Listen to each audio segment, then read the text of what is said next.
They say the first immortal human being is alive today. We may be able to literally create an immortality protein that stops aging.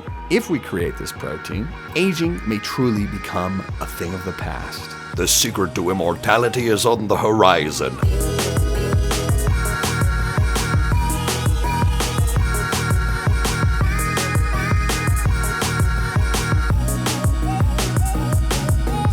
All right. Today we're talking about aging and immortality.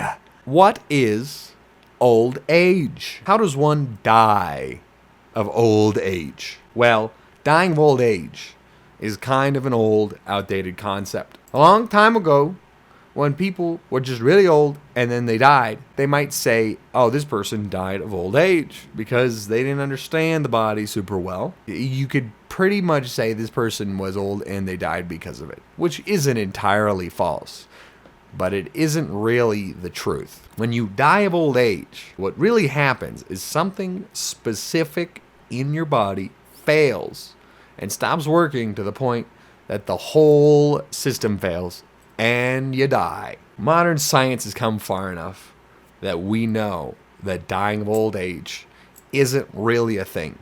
There's always something specific you can find that occurred that caused the death of said old person. So what is aging really? Because we know that it is in fact a thing, even though nobody dies of it really. What is aging and how does it work? Well, as you live, what happens is the different parts of your body begin to fail slowly over time till something fails so hard that everything just stops working entirely.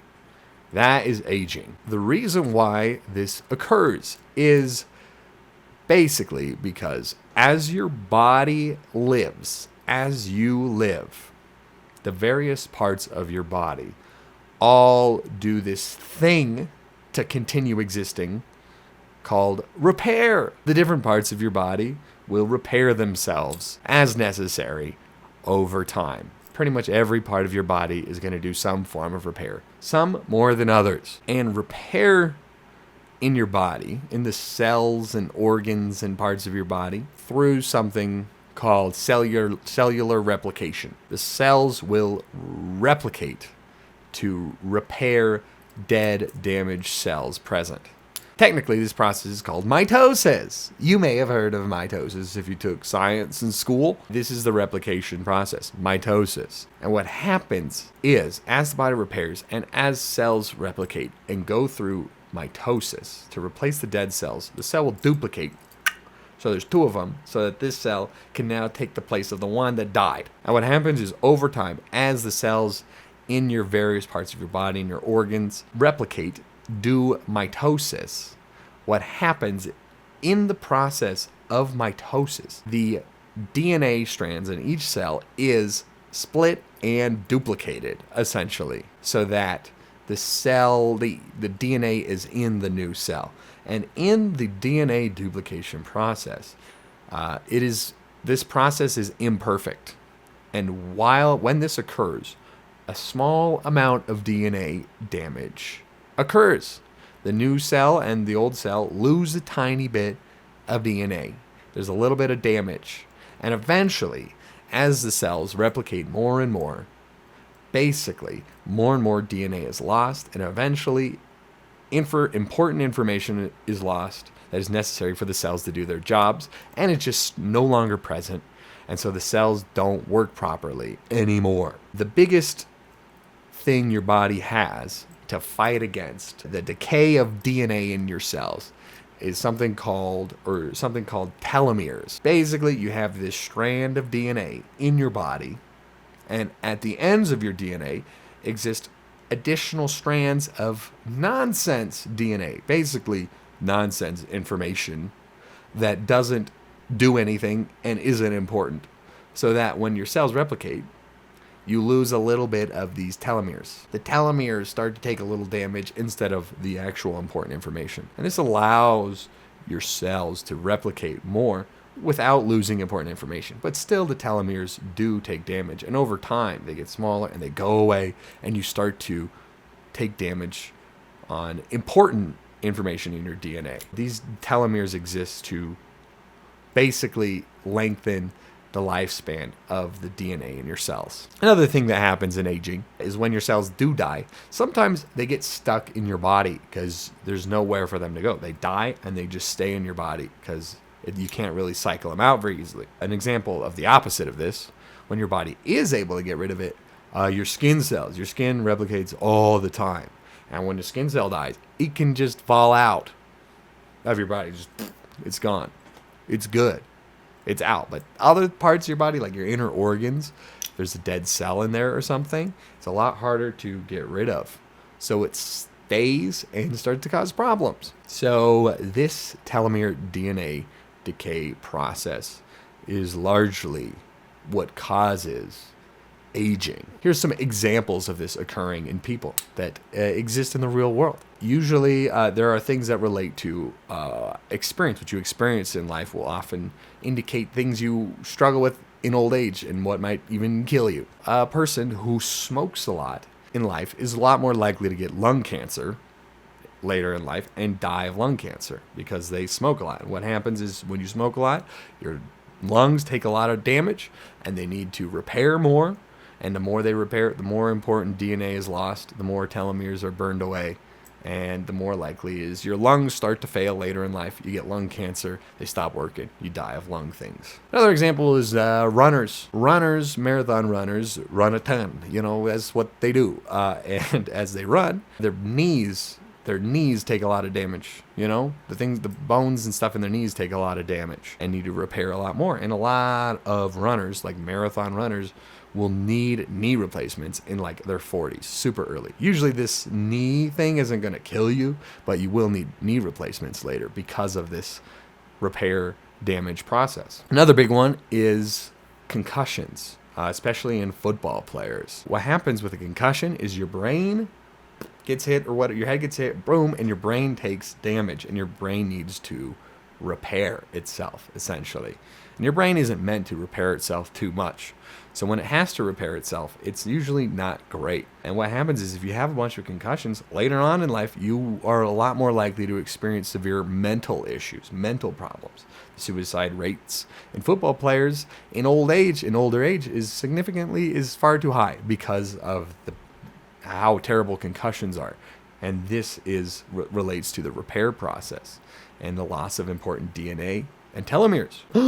There are also genetic aspects of old age as well, things that don't relate to experience and you unfortunately have less control over, like genetic things. Like in your heart, for example, some genetic lines, some families are going to be more prone to heart disease, heart issues, because the heart telomeres perhaps in that genetic line are just not as potent. Or the damage is a little bit worse or something. There's people that are more prone to experience like dementia and Alzheimer's and later in life because of that, because of something in the brain DNA. There are genetic things in like cancer, people being more prone to cancer of certain kinds. There are people who get lung cancer who have never smoked a day in their life, and there are people with lung cancer who smoke all the time, who don't ever get lung cancer.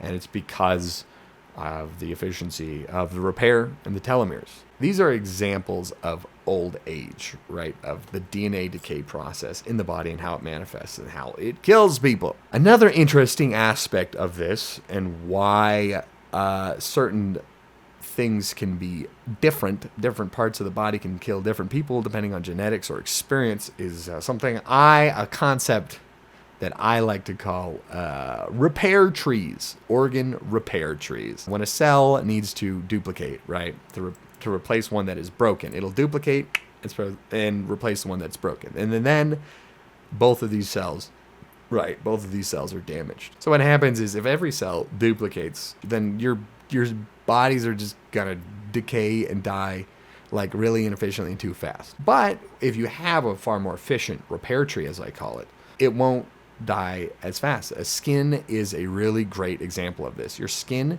repairs a lot.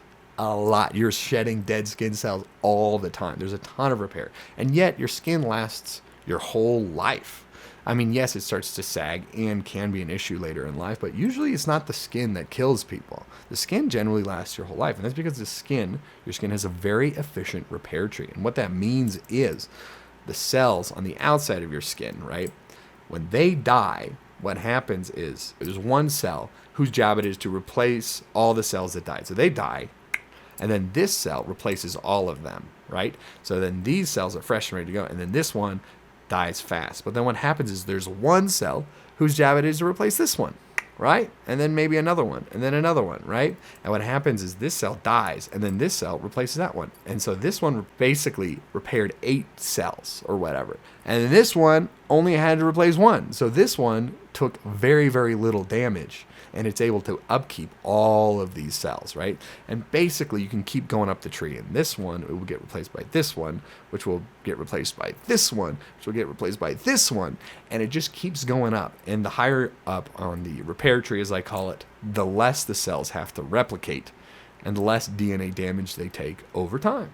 So if you have a really big, efficient repair tree in an organ, then it lasts a lot longer despite the damage that it takes. Examples of this are your skin, like literally in the layers of your skin. You could follow the depth of your skin to the cells that replicate less often. The deeper the damage you take to your skin, the deeper the scar, because the more important cells are lost. That directly relates to repair trees. But other organs that do this are like muscles. Muscles very commonly will have excellent repair trees because they repair and they take damage and repair a lot. That is how muscles function. This can happen in your heart, in muscles, and perhaps other parts of your body as well. But there are certain parts of your body that aren't very efficient. Like, for example, your bones are not meant to break and take damage a lot.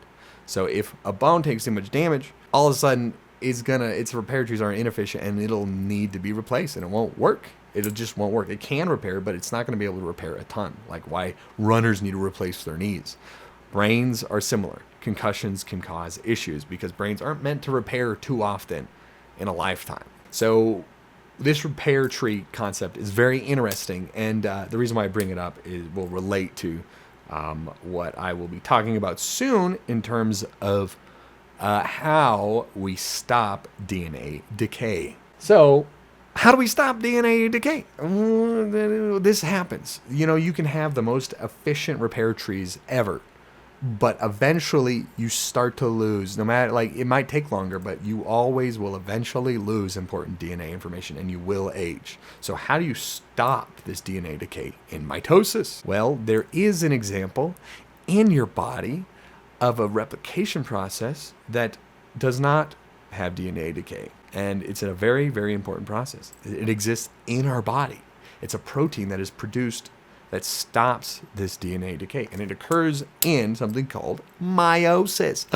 Now, mitosis, I don't know who named them these things, but the names are way too similar, and I get them mixed up all the time. I had to look it up for this video to make sure I was getting it right, so I forget the difference all the time. But meiosis is specifically the cell replication process for your sex cells, sperm, eggs, things for reproduction. And the difference is meiosis does more. It's a more quantity replication because you do reproduce a lot of these cells. But also the other thing it does is it produces a protein that repairs the telomeres in those cells as they replicate. This protein repairs the telomeres as they replicate.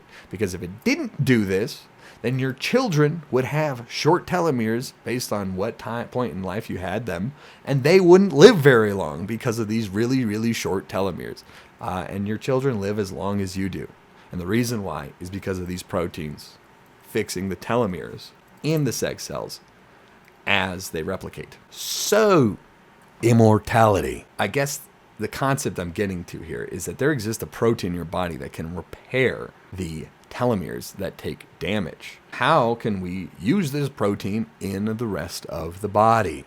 Because if we could use this protein in the rest of the body, then all of a sudden, aging would stop and you would last forever. Well, there's a couple problems. First of all, this protein might be pretty specific to meiosis, and getting it usable in the rest of the body might not be possible because it might not be capable of operating in mitosis in the rest of the body. It might be very specific, so it might not do the job that it needs to. Also, there are a crazy amount of cells in the body that this protein would need to access, right? Theoretically. So that's a ton of protein that you need to produce. And like there's still the dead cell problem where cells die, they get stuck in your body and need to get purged somehow. That's another issue that might be difficult to approach, even if we solve the DNA decay problem. So, how do we get immortality? How do we fix this problem? How do we use these proteins? What are the steps to reversing aging, to halting aging? Well, there has been some modern discoveries in science that are pretty exciting for this prospect. One extremely exciting thing that has happened fairly recently is researchers have begun to develop the ability to create artificial proteins. Proteins are immensely complicated, very, very difficult to understand, almost nonsensical. It's very, very difficult to understand and create artificial proteins, extremely complicated. But researchers have now been able to use AI, artificial intelligence, to understand the complexity of proteins and use AI to produce artificial proteins that don't exist and can do functions in nature that don't exist already in nature, in your bodies. And there's been significant progress on this front. And because of AI and the progress that has been made, the ability to create artificial proteins is on the horizon, which is really exciting because what we can do is we can take this protein that can replace and repair telomeres, right? And we can modify it, or we can create a similar protein that is able to repair telomeres in the rest of your body using this AI, right? Which is extremely exciting. So it's possible that we can create the exact protein that your body needs to repair the telomeres, to repair the DNA in the rest of the body. But you still have so much of your body to cover. And this is where the trees come in, the repair trees come in, because realistically, these repair trees, if they operate, the way I expect, then what you really need to do is you don't need the protein in all of the parts of your body. You only need this protein in the most important cells in the repair tree, the ones at the top. You don't need every single cell, just the most important ones at the top of the repair tree. These are like stem cells, basically. You just need the protein in the stem cells, the most important cells in the body, which fractionally reduces the amount of protein that your body has to produce to a minuscule margin. So we only need to deliver this protein to the important cells. Still, it's difficult. How do we deliver this protein? Do you just pop pills? A protein that your body somehow knows what to do with. Another thing you could do is use viruses. Viruses are very interesting because viruses, what they do is they're basically diseases that go into your body and modify the DNA in your body to produce more viruses, essentially. So viruses are interesting. They have the ability to edit your DNA. So it's like a concept where you could use viruses potentially, a modified virus, to, instead of editing the DNA for itself, editing the DNA for our purposes. So editing the DNA to produce this protein that is really, really freaking useful, and your body will produce it itself. There are other modern discoveries in science as well in terms of gene editing in like children and babies. Some of it is not moral and people don't like, but there are examples of us, like we just discovered the ability to resurrect dead species. Well, not exactly. We have created new dire wolves. Basically, we have taken an extinct species and brought them back to life. Now, not entirely, they're not exactly the same, but they're pretty similar to dire wolves. So we do have the ability to edit DNA in certain ways, particularly in babies. But how do we do that in a person who's alive? That's what I want to figure out, because I'm not a baby. How do I get this? There are also some medications out there that have been proven like to slow aging as well. I don't remember what they were, but there's some that, like, if you take them, they will slow the aging process. Probably relates more to how often your body needs to repair, and the dead, and like dealing with the dead cells that are stuck in your body itself. So there are medications that can help with that as well. Basically, the conclusion is that immortality, The secret, the fountain of youth, the secret to immortality is on the horizon. It is nearly here. they say the first immortal human being is alive today. Maybe it's you. Maybe it's me. Or maybe it's someone really young. I don't know. And we may be able to create an immortality protein. We may be able to literally create an immortality protein that stops aging.